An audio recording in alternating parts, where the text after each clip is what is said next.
వైసీపీతో తప్ప అన్ని పార్టీలతో చంద్రబాబు పొత్తు పెట్టుకున్నారని ఏపీ మంత్రి బుగ్గన రాజేంద్రనాథ్ ఆక్షేపించారు. కాంగ్రెస్, బీజేపీ, వామపక్ష పార్టీలకు వేరువేరు సిద్ధాంతాలు ఉన్నాయని, అలాంటి పార్టీలతోనూ చంద్రబాబు పొత్తు పెట్టుకున్నారని విమర్శించారు.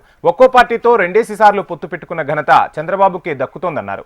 వైఎస్ఆర్ ఆశయాలు, పేదల సంక్షేమమే వైసీపీ ఎజెండా అని బుగ్గన రాజేంద్రనాథ్ స్పష్టం చేశారు. ఒక వైఎస్ఆర్సీపీతో తప్ప వేరే ఏ పార్టీతో కలవలేదు. మనము ఒక పార్టీతో ఒకసారి కలవడం చూసాము, ఒక పార్టీతో కలిసిన తర్వాత విభేదాలు, భేదాభిప్రాయాలు అని చెప్పి మారడం చూసాము. ఒకటే పార్టీతో రెండు సార్లు కలిసేది ఎప్పుడైనా చూసినాము? అయితే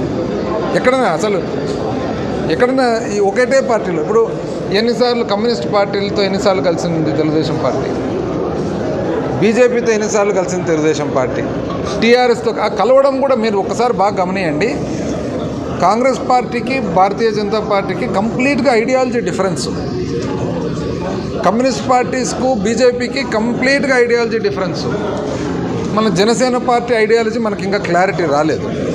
సో ఇప్పుడు ఒకవైపు కమ్యూనిస్ట్ పార్టీతో కలిసే ఉన్నారు, మరొక వైపు భారతీయ జనతా పార్టీలతో చర్చ జరుపుతారు, మరొక వైపు కాంగ్రెస్ పార్టీతో చర్చ జరుపుతారు. అంటే ఈ 4 పార్టీలు ఏవైతే ఉన్నాయో ఒక పార్టీకి ఐడియాలజీ కంప్లీట్గా డిఫరెంట్.